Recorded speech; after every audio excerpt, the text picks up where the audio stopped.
तो आज हम करेंगे ग्रुप 13 एंड 14 जो कि पी ब्लॉक के अंदर ही आता है। पी ब्लॉक कहाँ से है? 13 से लेके 18 तक। और आज हम करेंगे 13-14 को। तो चलो पहले हम करते हैं ग्रुप 13 को, जिसको हम बोरॉन फैमिली भी बोलते हैं। बोरॉन फैमिली क्यों बोलते हैं? क्योंकि बोरॉन जो है इसके टॉप पे है, इसलिए इसकी फैमिली बोल देते हैं हम।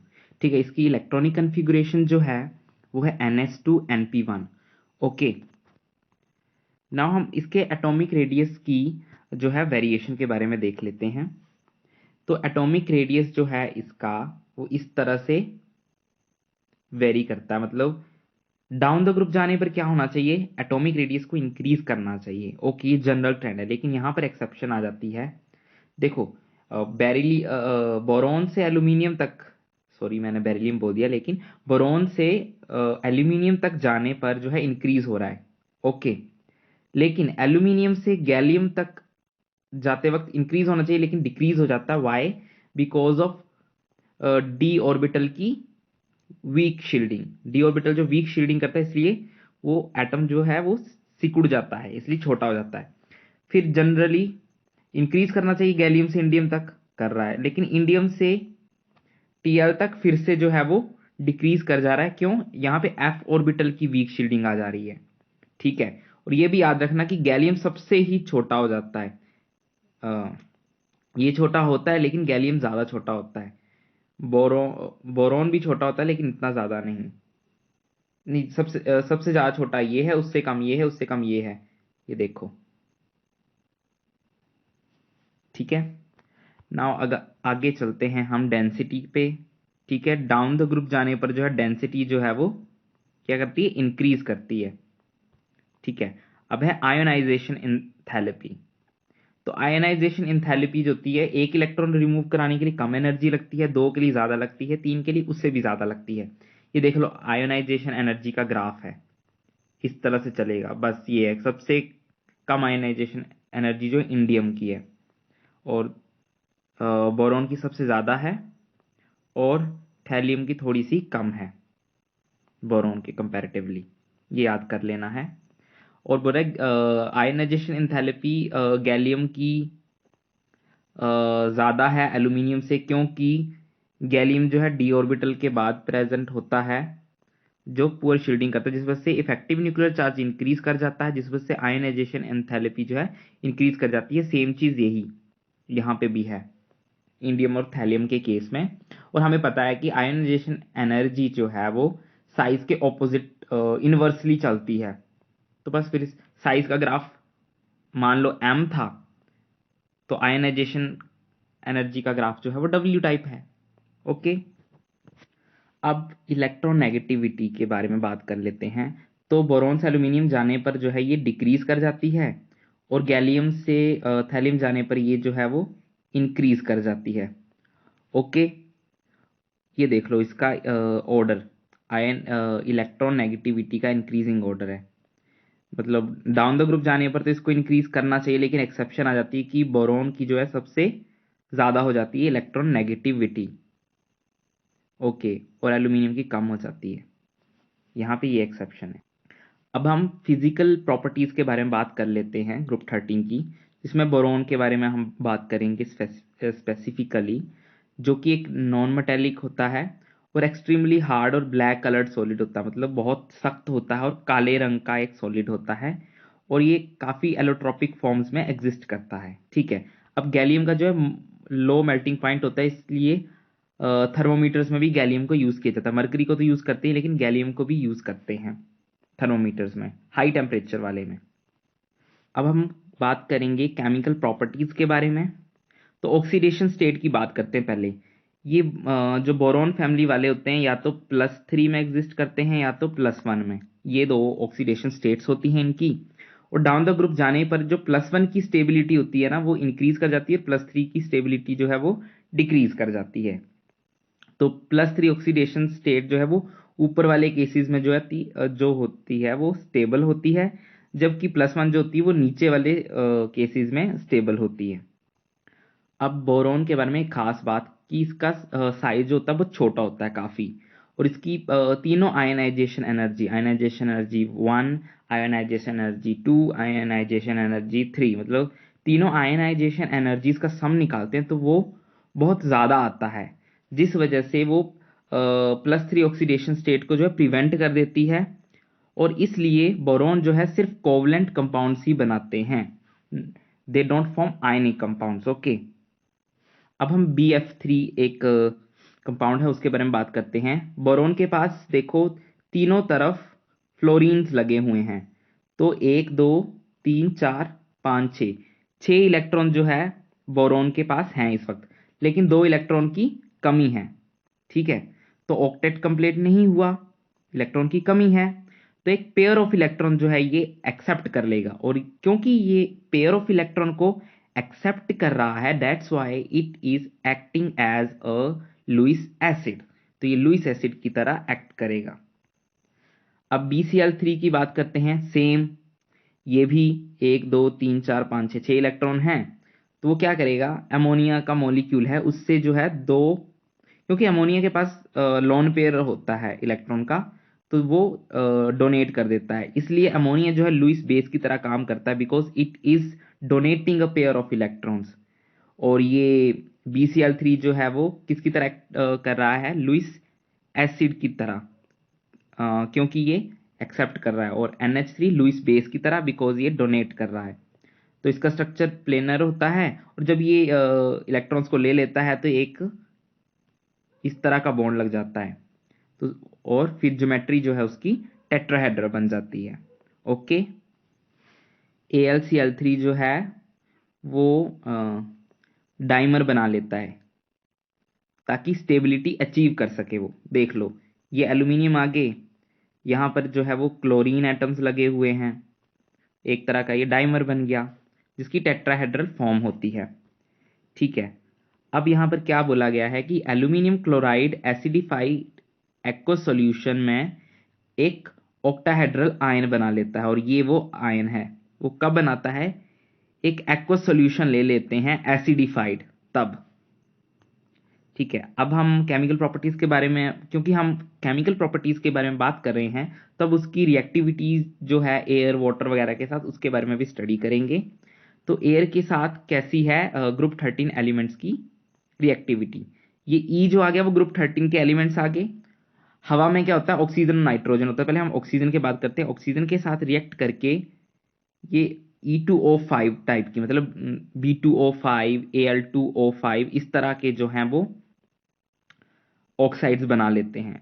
और क्योंकि हवा में जो है नाइट्रोजन भी एग्जिस्ट करती है, मेजोरिटी तो नाइट्रोजन ही है ना, तो नाइट्रोजन के साथ रिएक्ट करके EN टाइप का एक कंपाउंड बना लेती है।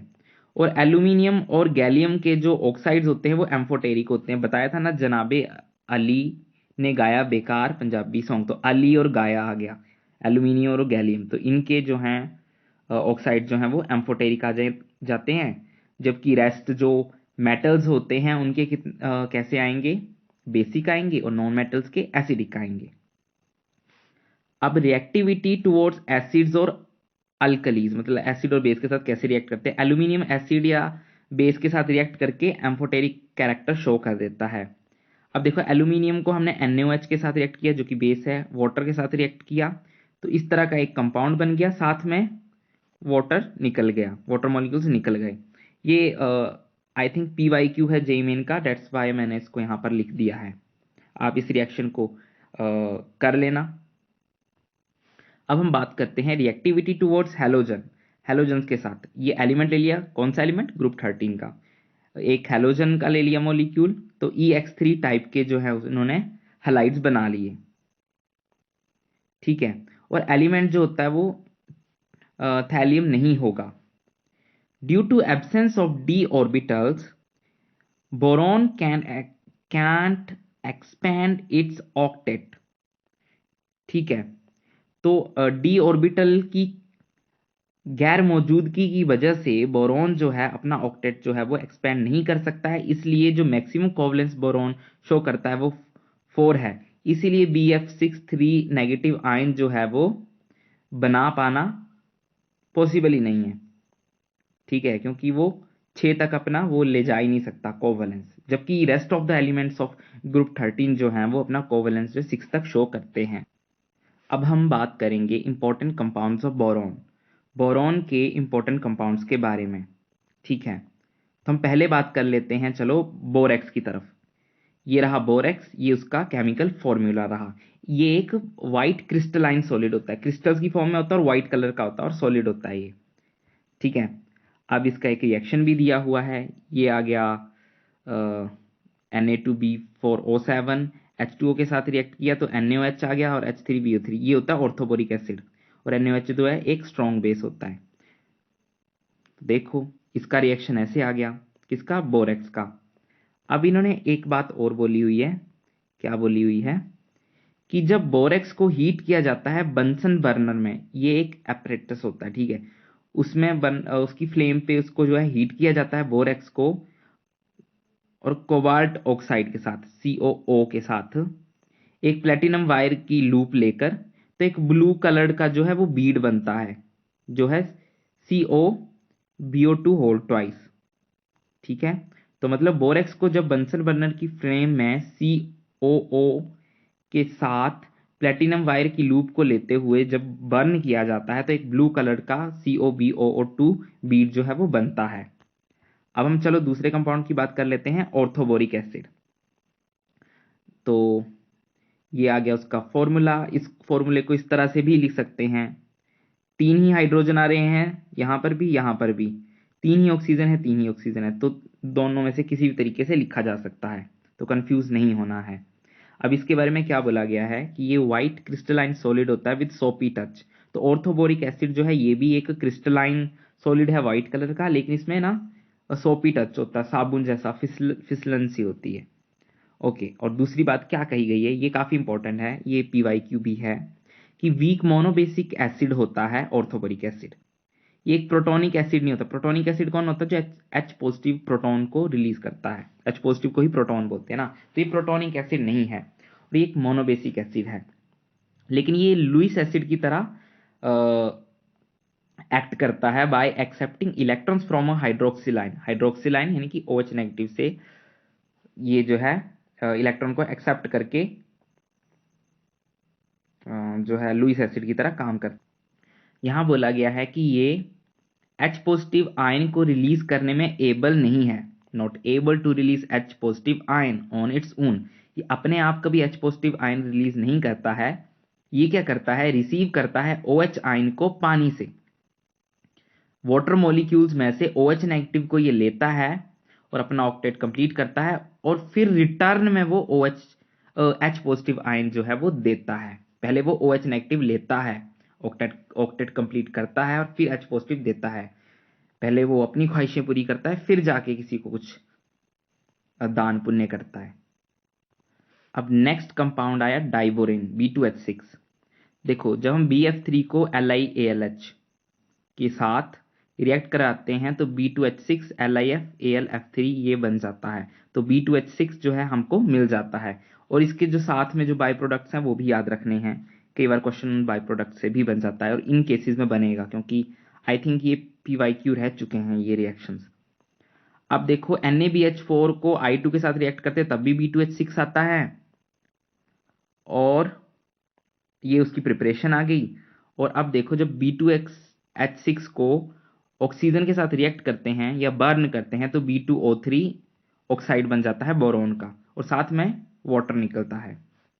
और अब नेक्स्ट देखो B2H6 को अगर वाटर के साथ रिएक्ट करते हैं तो BOH3 ऑर्थोबोरिक एसिड बनता है, साथ में डाइहाइड्रोजन गैस भी लिबरेट होती है। ओके, अब ऑर्थोबोरिक एसिड का स्ट्रक्चर देख लो, ये B है, 3 ऑक्सीजन लगे हैं, 3 हाइड्रोजन लगे हैं, तो बन गया ना H3BO3। ओके, और इस तरह से अरेंजमेंट होती है उनकी। ठीक है, अब हम चलते हैं B2H6 के स्ट्रक्चर की तरफ,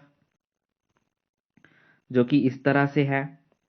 एक प्लेन पे कितने, 1 2 3 4 4 हाइड्रोजन आ जाते हैं और 2 बोरोन आ जाते हैं, और एक ब्रिज की तरह बॉन्डिंग करके, बनाना बॉन्डिंग करके 2 hydrogen above and below the plane आ जाते हैं। अब यहां पर देखो सेम चीज बताइए। ये जो बॉन्डिंग दिख रही है ना, इसको बनाना बॉन्डिंग बोल देते हैं। और यहाँ पे जो बोरोन है वो sp3 हाइब्रिडाइज्ड है। अब ये चीज देखने वाली है, इस चीज से ना क्वेश्चन बनते हैं। अब यहां पर देखो, इस केस में दो इलेक्ट्रॉन शेयर हो रहे हैं और दो ही सेंटर है, एक हाइड्रोजन का सेंटर है, एक बोरोन वाला सेंटर है। तो two centre two electron bond, दो सेंटर है और दो इलेक्ट्रॉन शेयर हो रहे थे, two centre two electron bond है ये। अब यहाँ वाला ये बनाना बॉन्डिंग पूरा एक बॉन्ड है, तो यहाँ पे कितने सेंटर है, एक बोरोन का सेंटर, एक हाइड्रोजन का, एक फिर बोरोन का। तो तीन सेंटर आगे और इलेक्ट्रॉन कितने, 1 2, सिर्फ टू इलेक्ट्रॉन, तो 3 सेंटर 2 इलेक्ट्रॉन बॉन्ड है ये। ओके, इस तरह से याद रखना है, ये चीज पूछी जाती है, 3 सेंटर 2 सेंटर 4 सेंटर वाली चीजें। अब हम करेंगे ग्रुप 14 को, जो है कार्बन फैमिली। लेकिन सबसे पहले मैं ये कहना चाहूंगा कि डाउन क्लासेस को जो है आप सब्सक्राइब कर लो और अपने फ्रेंड्स सर्कल में शेयर कर दो, ताकि उनको भी मिल जाएं ये शॉर्ट समरी वीडियोस। ओके, तो डाउन क्लासेस को जो है आपको सब्सक्राइब करना है और शेयर भी करना है। और अगर ये वीडियोस आपको हेल्पफुल लग रही है ना, तो लाइक और कमेंट भी कर दिया करो अप्रिशिएट करने के लिए। और टेलीग्राम पे जाके जो है आप इनके प्रिंटेड नोट्स डाउनलोड कर सकते हैं, ठीक है।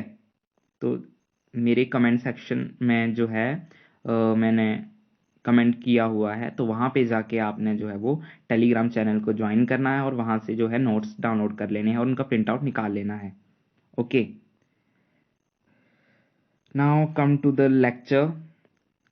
ग्रुप 14 की हम बात करने जा रहे हैं। तो कार्बन, सिलिकॉन, जर्मेनियम, टिन और लेड, ये एलिमेंट्स होते हैं। इनकी इलेक्ट्रॉनिक कन्फिग्रेशन है ns2np2, general electronic configuration. Electronic configuration तो आपको आती ही होगी, अपने फिजिकल केमिस्ट्री में की होगी, ठीक है।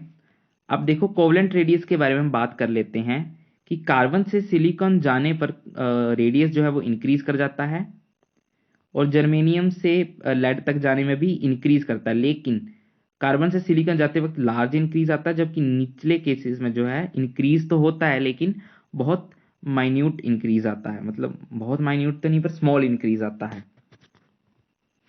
अब हम आयोनाइजेशन एनर्जी के बारे में बात करते हैं। तो कार्बन से टिन तक जो है वो ये डिक्रीज कर जाती है और लेड के केस में एक स्लाइट इंक्रीज आ जाता है। जब टिन से लेड की तरफ जाते हैं तो स्लाइटली इंक्रीज कर जाती है आयोनाइजेशन एंथैल्पी। तो जनरली तो डिक्रीज करनी चाहिए, लेकिन यहाँ पे एक एक्सेप्शन आ जाती है। क्यों, डी और एफ ऑर्बिटल होते हैं लेड के पास और वो दोनों ही पुअर शील्डिंग कर देते हैं। तो वेरी वेरी पुअर शील्डिंग होने की वजह से जो है वो साइज जो है थोड़ा सा छोटा हो जाता है। इस वजह से स्लाइटली आयोनाइजेशन एनर्जी इंक्रीज कर जाती है, because ionisation energy is inversely proportional to the size. अब इलेक्ट्रोनेगेटिविटी के बारे में बात कर लेते हैं। तो ग्रुप 13 की इलेक्ट्रोनेगेटिविटी ग्रुप 14 के कंपैरेटिवली ज्यादा होती है और आयोनाइजेशन एनर्जी भी कभी जो अपने पीरियोडिक क्लासिफिकेशन में देखा है ट्रेंड, वहां से आप कर लेना। अब देखो, ये रही इलेक्ट्रोनेगेटिविटी का ट्रेंड। कार्बन की तो बहुत ज्यादा होती है, लेकिन बाकियों की जो होती है ऑलमोस्ट ऑलमोस्ट सेम होती है। स्लाइट डिक्रीज आता होगा लेकिन ऑलमोस्ट ऑलमोस्ट सेम होती है। अब हम फिजिकल प्रॉपर्टीज के बारे में बात कर लेते हैं। तो ऊपर के दो जो एलिमेंट हैं वो नॉन मेटल्स होते हैं। जर्मेनियम एक मेटलॉइड है और टिन और लेड जो है वो सॉफ्ट मेटल्स हैं, ठीक है। ये आ गई फिजिकल प्रॉपर्टीज। और अब हम देखते हैं कि मेल्टिंग पॉइंट और बॉइलिंग पॉइंट का क्या है। तो ग्रुप 14 का मेल्टिंग और बॉइलिंग पॉइंट जो होता है ज्यादा होता है, जबकि ग्रुप 13 का मेल्टिंग और बॉइलिंग पॉइंट जो होता है कम होता है। और सिलिकॉन और जर्मेनियम को हम सेमीकंडक्टर्स की तरह भी यूज कर सकते हैं नहीं, सेमीकंडक्टर्स में सिलिकॉन और जर्मेनियम को ही यूज किया जाता है, जो कि फिजिक्स में भी है, आपको सेमीकंडक्टर वाला चैप्टर वहां पे आपने पढ़ा होगा। नाउ केमिकल प्रॉपर्टीज के बारे में अब हम बात करते हैं। तो ऑक्सीडेशन स्टेट के बारे में बात करते हैं कि कॉमन ऑक्सीडेशन स्टेट जो होती है वो ग्रुप 15 कार्बन फैमिली की +2 और +4 होती है। और कार्बन और सिलिकॉन मोस्टली +4 शो करते हैं और कुछ एलिमेंट जो है +2 भी शो कर देते हैं। और टिन +2 और +4 दोनों ही शो करता है, मतलब ये दो +4 करते हैं, कुछ जो +2 शो कर देते हैं और टिन जो है वो दोनों की दोनों ही शो करता है। अब है कार्बन के बारे में कुछ अच्छी बातें कही गई हैं, अच्छी नहीं मतलब जरूरी, कि कैनॉट एक्सीड कोवलेंस मोर देन 4। ये 4 से ज्यादा कोवलेंस एक्सीड नहीं कर सकता। Why, because of unavailability of d orbital, absence of d orbital. वही बात है कि डी ऑर्बिटल नहीं होता तो ये एक्सपेंड नहीं कर पाता अपना कोवलेंस, इसलिए 4 से ज्यादा ये अपनी जो है वो कोवैलेंसी एक्सीड नहीं कर सकता। अब हाँ, ये चीज़ तो बताना भूल गया कि लेड जो है वो मोस्टली +2 ही शो करता है ऑक्सीडेशन स्टेट।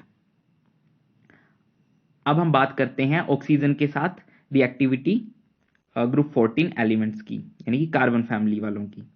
तो ये एम जो आ गया कार्बन फैमिली वाले एलिमेंट्स आ गए, O2 आ गया ऑक्सीजन। तो इसके साथ रिएक्ट करके ऑक्साइड्स बनाते हैं। कैसे? दो तरह के ऑक्साइड, मोनोऑक्साइड्स और डाइऑक्साइड्स। मोनोऑक्साइड्स बनते हैं और सॉरी मोनोऑक्साइड्स बनते हैं और डाइऑक्साइड्स बनते हैं। ठीक है। तो जो कार्बन, सिलिकॉन और जर्मेनियम के ऑक्साइड्स हैं वो एसिडिक हो जाएंगे। Why? Because they are non metals और मेटलॉइड्स। और इनके जनाबे अली ने गाया बेकार पंजाबी सॉन्ग, तो इनके ऑक्साइड जो है एम्फोटेरिक आ जाते हैं। और जब मोनोऑक्साइड की बात आती है तो CO जो है एक न्यूट्रल है, ना तो ये एसिडिक में आता है ना तो बेसिक में आता है, ये आता है एम्फोटेरिक ऑक्साइड्स में। रिएक्टिविटी टुवर्ड्स वाटर, जो ग्रुप 14 के एलिमेंट्स हैं उनकी वाटर के साथ कैसी रिएक्टिविटी है, उनमें से सिर्फ टिन ही है जो रिएक्ट कर सकता है पानी के साथ। देखो, टिन और वाटर हीट करते हुए तो tin oxide plus H2 gas. ठीक है। अब हम हैलोजेंस के साथ इनकी रिएक्टिविटी की बात करते हैं। तो ये एलिमेंट जब हैलोजन के साथ रिएक्ट करते हैं तो MX2 और MX4 टाइप के हलाइड्स बनाते हैं। अब देखो क्या कहा गया है कि जो MX4 है वो कोवलेंट होते हैं जनरली, बस टिन फ्लोराइड्स और लेड फ्लोराइड्स के केस में को छोड़कर, क्योंकि वो आयनिक हो जाते हैं। लेकिन PbI4 जो है वो एग्जिस्ट ही नहीं करता है। ठीक है, ये इंपॉर्टेंट है। अब देखो सिलिकॉन के SiCl4 जो है ये कंपाउंड आ गया। इसमें वाटर मॉलिक्यूल का एडिशन किया। वाटर मॉलिक्यूल के पास क्या होता है? एक H पॉजिटिव होता है, एक OH नेगेटिव होता है। यहां से एक क्लोरीन H पॉजिटिव के साथ चला गया, HCl निकल गया बाहर। ठीक है, HCl बाहर निकल गया और OH जो है उसकी जगह पे आके लग गया। OH उसकी जगह पे लग गया, देखो लग गया, इस तरह से बना। तो देखो एक तो हमने रिमूव कर दिया। अब हम क्या करेंगे? 3 वाटर मॉलिक्यूल्स का एडिशन कराएंगे तो 3 HCl निकल जाएंगे और 3 जगह पर OH लग जाएगा। तो इस तरह से ये कंपाउंड SiOH4 जो है बन जाएगा, जिसको सिलिसिक एसिड भी कहा जाता है। Okay, understand? अब है SiF6 2 नेगेटिव जो है वो उसका तो हमको पता है, लेकिन SiCl6 2 नेगेटिव जो है उसका नहीं पता। वो मतलब एग्जिस्ट क्यों नहीं करता है? उसके रीजंस ये दिए हैं कि 6 बड़े बड़े क्लोराइड आयंस जो हैं वो एकोमोडेट नहीं कर सकते Si4 पॉजिटिव के अराउंड, उनकी साइज की लिमिटेशन की वजह से। ठीक है। Cl नेगेटिव जो बहुत बड़े बड़े होते हैं वो Si4 पॉजिटिव के अराउंड जो है एकोमोडेट नहीं कर सकते, इस वजह से भी ये कंपाउंड हमको अननोन है, मतलब नहीं है। और जो लोन पेयर ऑफ क्लोरीन और Si4 पॉजिटिव के बीच में जो इंट्रैक्शन है वो स्ट्रॉन्ग भी नहीं है, तो इस वजह से भी ये एग्जिस्ट नहीं करता है। ये 2 रीजंस हैं। ये थोड़ा ब्लर हो गया है बट प्रिंटेड नोट्स में आपको क्लियर दिख जाएगा। ओके, और इसके लिए सॉरी। अब हम कैटिनेशन के बारे में बात कर रहे थे। कैटिनेशन क्या होती है? सेल्फ लिंकिंग प्रॉपर्टी होती है कोवलेंट बॉन्ड के थ्रू। ठीक है, कोवलेंट बॉन्ड से एक एलिमेंट अपने ही साथ जो है कोवलेंट बॉन्ड्स बनाते बनाते बनाते बनाते जो है वो एक चेन टाइप स्ट्रक्चर बना देता है, उसको कैटिनेशन बोल देते हैं। तो ऑर्डर ऑफ कैटिनेशन ये है कि ये वाला ज्यादा दिखाता है और ये दोनों एक जैसी दिखाते हैं, और लेड तो शो ही नहीं करता है। तो कैटिनेशन की वजह से जो है एलोट्रोपिक फॉर्म्स भी आ जाती हैं कार्बन की, जिनके बारे में अब हम एक एक करके पढ़ेंगे। तो एलोट्रोप्स ऑफ कार्बन, पहला आ गया डायमंड। ठीक है, अब डायमंड को देखते हैं। इसमें क्या होता है कि sp3 कार्बन, हर कार्बन की जो हाइब्रिडाइजेशन होती है इसमें sp3 होती है और टेट्राहेड्रल स्ट्रक्चर होता है, और इस तरह से ये ज्वाइंट होते हैं और एक डायमंड का स्ट्रक्चर बन जाता है। और अगर स्ट्रक्चर को डीपली पढ़ना है तो एनसीईआरटी पे जाके देख लेना, लेकिन ये जो था एक आइडिया दे दिया, इससे ज्यादा नहीं पूछा जाता है कॉम्पिटिटिव में, जेईई मींस में। नाउ हम ग्रेफाइट के बारे में बात कर लेते हैं। ग्रेफाइट में कार्बन जो होता है sp2 होता है और लेयर्ड स्ट्रक्चर होता है, एक लेयर ऊपर आएगा, एक लेयर नीचे, एक तीसरा नीचे, लेयर बाय लेयर होता है। इसमें प्लेन हेक्सागोनल रिंग्स होती हैं। अब बताता हूँ हेक्सागोनल। देखो पहले तो ये देखो कि ये ऊपर वाला सॉरी सॉरी ये ऊपर वाला अलग लेयर है और नीचे वाला अलग लेयर है, ठीक है। अब देखो यहाँ पे एक हेक्सागोनल रिंग है, 6 कार्बन वाली रिंग है, ठीक है, तो ये वाली बात भी सही होगी। और यहाँ पे क्या बोला है, इलेक्ट्रॉन डी लोकलाइज होते हैं, मोबाइल होते हैं इलेक्ट्रॉन जो होते हैं इसमें, डी लोकलाइज होते हैं मतलब घूम फिर सकते हैं। तो इसलिए लेयर होने की वजह से इलेक्ट्रॉन घूम भी सकते हैं। तो ये दोनों लेयर जो है एक दूसरे के ऊपर स्लिप करते हैं, इसलिए इसको ड्राई ल्यूब्रिकेंट की तरह भी यूज किया जाता है। ग्रीस भी आई थिंक ग्रेफाइट की होती है, ठीक है। तो चलो अब हम बात करते हैं इसके अगले की, जो है फ्यूलरेंस। I don't know what's the correct pronunciation is, but मैं फ्यूलरेंस से ही काम चलाऊंगा। इसका फॉर्मूला होता है C60, ठीक है। इसका केज लाइक स्ट्रक्चर होता है और इसकी शेप जो होती है ना, वो सॉकर बॉल की तरह होती है। तो इसको बकमिंस्टर फ्यूलरेंस भी बोला जाता है। ये देखो फुटबॉल की तरह इसकी, सॉकर बॉल फुटबॉल की तरह जो है इसका स्ट्रक्चर होता है, इसलिए इसको इसकी इसकी शेप ऐसी होती है, तो आपको याद रख लेना है। और इसमें होता क्या है कि हेक्सागोनल रिंग्स होती हैं, मतलब 6 कार्बन वाली जो हैं रिंग होती हैं 20, और 5 कार्बन वाली रिंग होती हैं वो होती हैं 12, ठीक है। यही चीज इसमें काफी इंपॉर्टेंट थी जो मैंने आपको बता दी है। तो हमने एलोट्रॉप्स पढ़ लिए कार्बन के। अब हम बात करते हैं कार्बन के इंपॉर्टेंट कंपाउंड्स के बारे में। तो कार्बन मोनोऑक्साइड के बारे में पहले बात कर लेते हैं। हार्मफुल गैस होती है और ये ब्लड के साथ कॉम्प्लेक्स बना लेती है, जो मिथ हेमोग्लोबिनिया बोलते हैं, जो आपने केमिस्ट्री इन एवरीडे लाइफ वगैरह में पढ़ा होगा। और अगर नहीं पढ़ा है तो पहले जाके उस लेक्चर को देखिए, क्योंकि वो वैसे भी बहुत इजी चैप्टर है। तो इजी चैप्टर अगर आप पहले कर लो तो काफ़ी अच्छा रहता है। इजी चीज़ें पहले ही करनी चाहिए हमको, इजी और शॉर्ट, जो जल्दी ख़त्म हो जाए और इजी भी हो, ठीक है। अब चलो इसके रिएक्शन के बारे में, इसकी प्रिपरेशन के बारे में बात करते हैं। कार्बन को जब लिमिटेड एयर की सप्लाई में बर्न किया जाता है तो कार्बन मोनोऑक्साइड बन जाता है।